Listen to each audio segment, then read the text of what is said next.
Ya pemirsa, sekarang kita akan lihat dulu informasi berikut ini. Sekarang kalau tadi kita sudah tahu profil dari dukun yang memang memakan korban pemirsa, Tohari tadi atau Mbah Slamet. Sekarang kita lihat dulu pemirsa bahwa ini adalah kaki tangan dari Mbah Slamet, inisialnya BS. Dengan tugas promosi praktek perdukungan di medsos, mengenalkan korban kepada Mbah Slamet dengan iming-iming keuntungan untuk dirinya 5-10 juta per orang. Jadi sistem bagi hasilnya ini lumayan juga ya. Dukunnya dapat berapa puluh juta.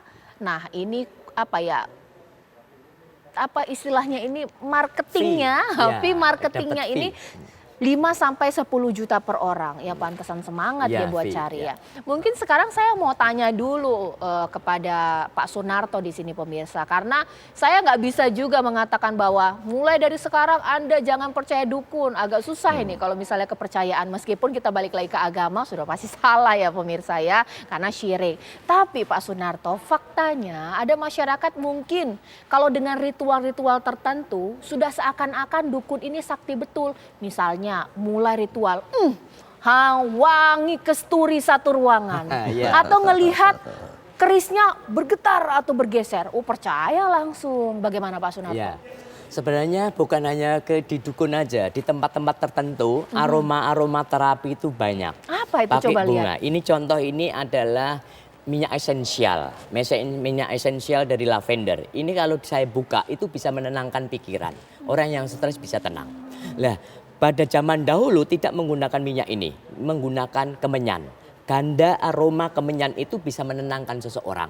Hanya saja maknanya diturunkan, istilahnya maknanya disempitkan menjadi makna yang negatif.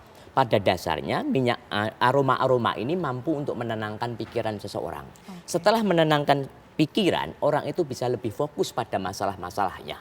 Nah, yang repotnya ada orang-orang tertentu yang menyalahgunakan minyak ini. Memang umumnya penggandaan uang, pengambilan harta-harta itu biasanya menggunakan minyak. Ya, mereka mengatakan beli minyak ini harganya 15 juta. Minyak ini makanan untuk digunakan untuk jin untuk ngambil harta itu. Nah inilah yang mudah dipercaya. Kenapa masyarakat mudah dipercaya? Sejak kecil masyarakat itu sering mendengar legenda-legenda, cerita-cerita orang zaman dahulu yang dikatakan sakti, mampu mengubah kunyit menjadi emas, mampu mengubah daun menjadi uang. Lah pengertian-pengertian cerita seperti ini masuk di dalam memori. Untuk itu disarankan kita harus rasional. Masyarakat harus berpikir ulang. Harus rasional, pengalaman-pengalaman harus kita buktikan sendiri, bukan hanya katanya. Siapa yang mudah percaya, mudah dibohongi, mudah ditipu. Jadi kalau ada aroma-aroma bukan aroma jin itu ya, tapi minyaknya bagus, beli di mall mana itu ya, seperti itu. Oke, sekarang saya ke Mas Hariko. Mas Hariko, apakah juga faktor literasi ini juga menjadi penting kalau kita cek mungkin di YouTube? Orang yang kemudian layaknya benar-benar bersama dengan dukun melakukan ritual, orang makin percaya juga.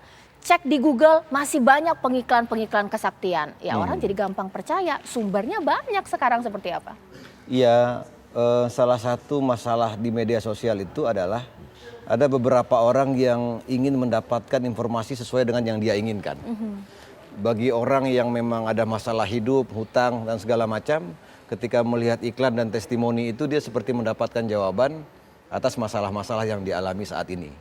Dan bisa juga ada pemahaman kalau sudah muncul di media sosial, kalau sudah diposting berarti ini benar. Bahkan pemahaman sebaliknya, ini kalau cuma ngomong-ngomong doang belum terbukti. Tapi kalau dia sudah posting di media sosial, dia sudah dalam tanda kutip dia iklan, berarti dia serius ini. Nah, bisa juga ada pemahaman seperti itu. Selain juga jangkauannya yang lebih luas, sehingga meskipun potensi kegagalannya ada, tapi dari kegagalan-kegagalan itu dia kan belajar bagaimana memasarkan penggandaan uang ini gitu. Nah kalau pertanyaannya kenapa kok masih ada orang yang ada, ya pasti aja ada yang ada. Ini sama kayak kita bertanya kenapa masih ada aja ASN atau pejabat yang pamer dari sekian banyak imbauan-imbauan dari presiden gitu loh. Tentu akan tetap aja ada orang-orang yang terjerat oleh iklan-iklan penggandaan uang itu. Selain tadi yang disampaikan oleh Pak Sunarto juga, bahwasanya memang ada di masyarakat kita itu cerita-cerita yang terus-menerus dikembangkan, sehingga orang menjadi percaya. Nah, yang perlu kita pahami adalah konten-konten yang ada di media sosial itu Itu seperti yang saya sampaikan tadi, anak-anak sekarang tuh udah cerdas sebetulnya, Mbak.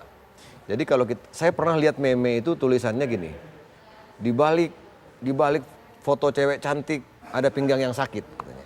Maksudnya itu menggambarkan bahwa untuk membuat foto itu ada seseorang yang susah payah memotret gitu. Iya. Nah, masyarakat jangan hanya melihat kontennya, misalnya dibuat konten, oh bisa menggandakan uang. Baik. Nah, kemudian dia percaya, dia harus ngecek ini konten, Siapa yang bikin? siapa yang bikin, Apa motifnya? atau ini serius apa tidak. Baik. Nah, konten kreator juga perlu diedukasi. Kalau di TV kan ketat ya, Iya. ada tulisan apa Baik. namanya, di Iya. bawahnya itu ini adalah adegan yang Ada disclaimer lah ya. ada disclaimer. Baik, ya. Nah, itu yang tidak ada di media Baik. sosial. Mas Hariko terima kasih, Pak Sunarto terima kasih. Ini Terima kasih. apa ya, menjadi penambah informasi untuk masyarakat ya, bahwa hal-hal seperti ini itu harus kita waspadai, jangan sampai tertipu daya ya begitu. Terima kasih Terima Pak kasih. Sunarto, terima kasih Mas Hariko.